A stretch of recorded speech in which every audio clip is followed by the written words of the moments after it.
No, my lord. Call him, then, I wish to speak to him. The concierge went to seek the valet de chambre, and returned with him in an instant.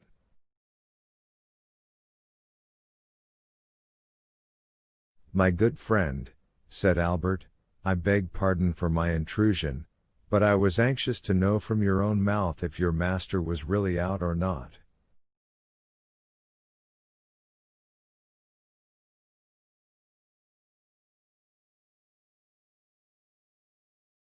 He is really out, sir, replied Baptistin. Out, even to me? I know how happy my master always is to receive the Vicomte, said Baptistin, and I should therefore never think of including him in any general order.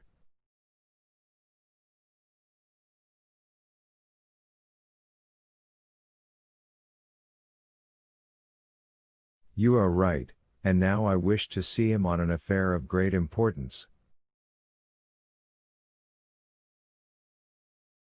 Do you think it will be long before he comes in?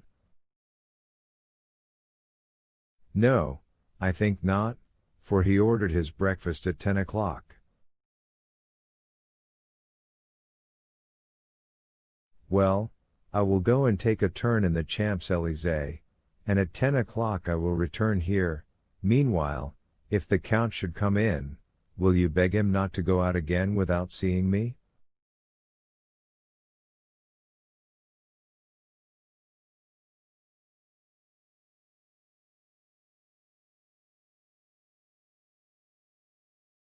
You may depend on my doing so, sir, said Baptistin. Albert left the cab in which he had come at the Count's door, intending to take a turn on foot.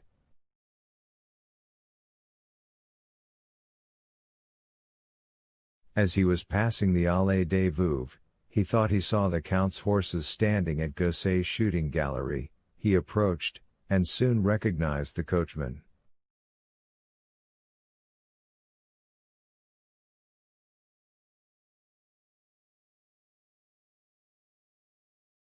Is the Count shooting in the gallery? Said Mercier. Yes, sir, replied the coachman. While he was speaking, Albert had heard the report of 2 or 3 pistol shots.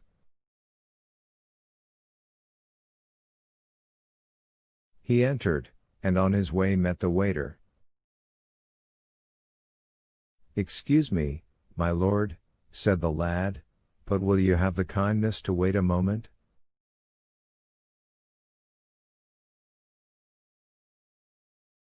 What for, Philip? Asked Albert, who, being a constant visitor there, did not understand this opposition to his entrance.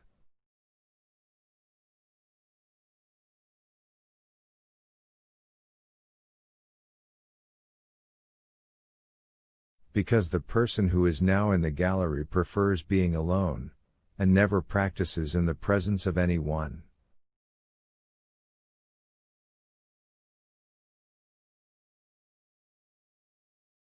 Not even before you, Philip? Then who loads his pistol?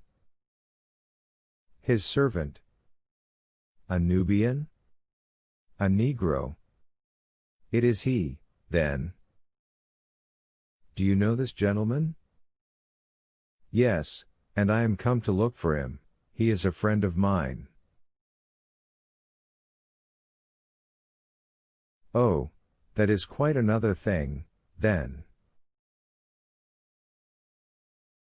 I will go immediately and inform him of your arrival. And Philip, urged by his own curiosity, entered the gallery. A second afterwards, Monte Cristo appeared on the threshold.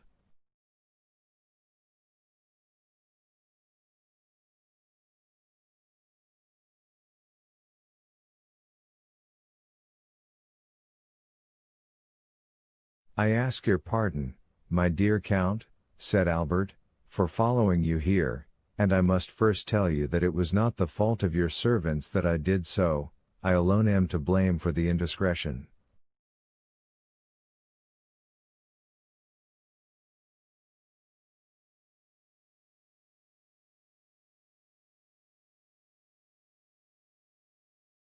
I went to your house, and they told me you were out, but that they expected you home at 10 o'clock to breakfast.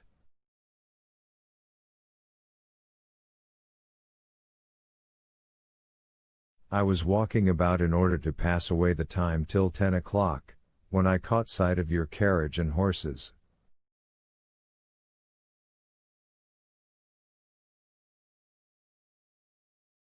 What you have just said induces me to hope that you intend breakfasting with me. No, thank you, I am thinking of other things besides breakfast just now. Perhaps we may take that meal at a later hour and in worse company.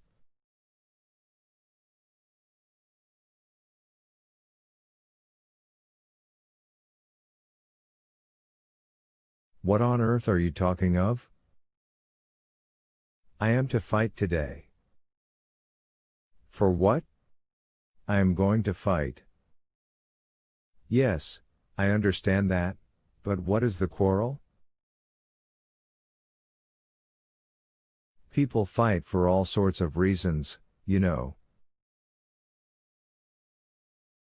I fight in the cause of honor. Ah, that is something serious. So serious, that I come to beg you to render me a service. What is it? To be my second. That is a serious matter, and we will not discuss it here. Let us speak of nothing till we get home.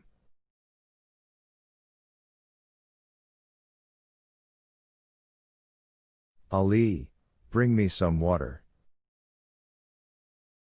The Count turned up his sleeves, and passed into the little vestibule where the gentlemen were accustomed to wash their hands after shooting.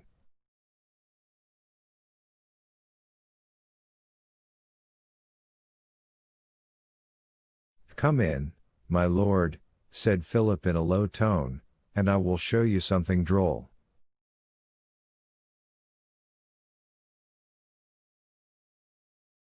Mercer entered, and in place of the usual target, he saw some playing cards fixed against the wall.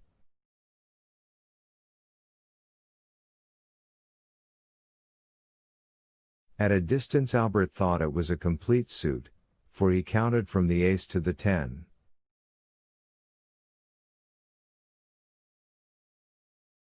Ah, ha, said Albert, I see you were preparing for a game of cards.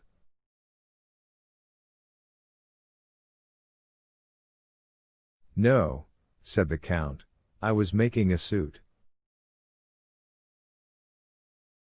How? Said Albert. Those are really aces and twos which you see, but my shots have turned them into 3s, 5s, 7s, 8s, 9s, and 10s.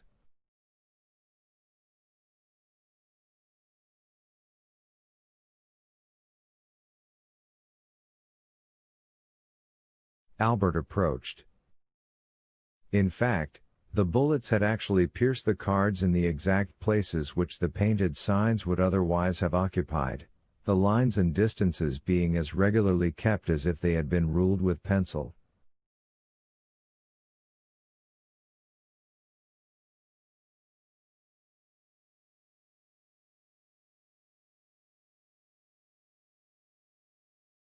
Diable, said Mercer.